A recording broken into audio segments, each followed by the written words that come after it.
जय गीता भागवत।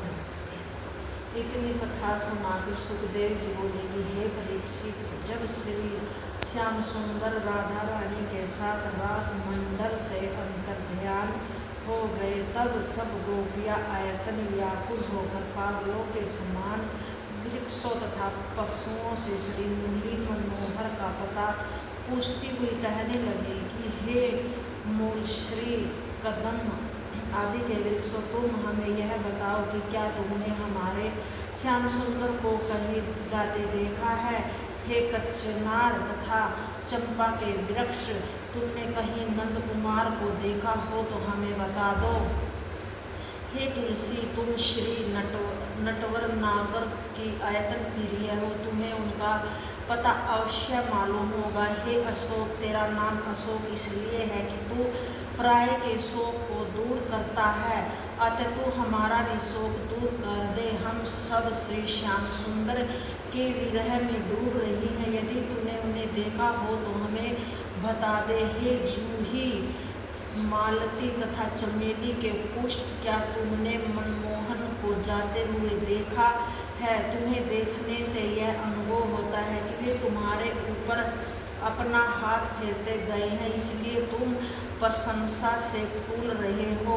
हे केतकी, तेरी सुगंध प्राप्त करने के लिए अनेक देश के भौरे आते हैं, सो तू उनसे श्याम सुंदर का पता पूछ कर हमें बता दे। हे पृथ्वी, जिस समय हिरणाक्ष दैत्य तुझे उठाकर पाताल में ले गया था, उस समय श्याम सुंदर वाराह धरकर तुझे अपने दांतों पर उठा लाए थे तथा राजा बलि से तेरा ही दान लिया था। तुझे उनका पता अवश्य मालूम होगा, सो तू हमें भी शीघ्र बता दे। हे परीक्षित, इस प्रकार शब्द पूछते फिरने पर भी जब उनका कोई पता न मिला तो सब गोपियाँ आयतन व्याकुल होकर विलाप करने लगी। उसी समय एक गोपी ने एक स्थान पर श्री कृष्णचंद्र जी का चरण चिन्ह देकर सबको बताया। उसे देखकर सब गोपियाँ उस स्थान की धूली उठाकर अपनी आँखों से लगाने तथा मस्तक पर रखने लगी। तदुपरांत उस पृथ्वी को चूमती हुई इस प्रकार बोली कि उस चितचोर का यह तो पता लगा है कि वह किस ओर गया है। हे परीक्षित, उसी चरण चिन्ह को आधार बनाकर जब गोपियाँ आगे बढ़ी तो उन्हें कुछ दूरी पर एक स्त्री का चरण चिन्ह और दिखाई दिया। उस चिन्ह को देखकर परस्पर इस प्रकार कहने लगे कि हे सखी, अवश्य ही यह उन सर्वशक्तिमान भगवान श्री कृष्णचंद्र की आराधिका होगी। इस आराधिका ने पूर्व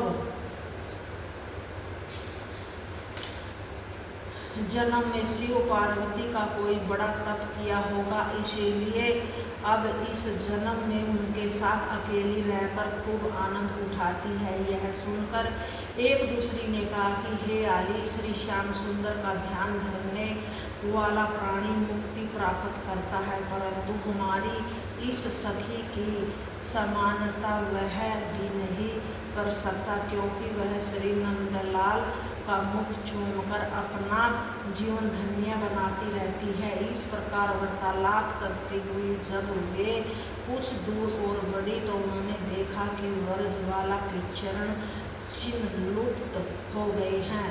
उस समय सबने परस्पर यह कहा कि हे आली, ऐसा ज्ञात होता है कि इस स्थान से आगे श्री बाके बिहारी अपनी प्रियतमा को गोद में उठाकर ले गए हैं। कुछ दूर और आगे चलकर घास के कारण जब उन्हें कोई चरण चिन्ह दिखाई नहीं दिया तो वे आयतन व्याकुल हुई।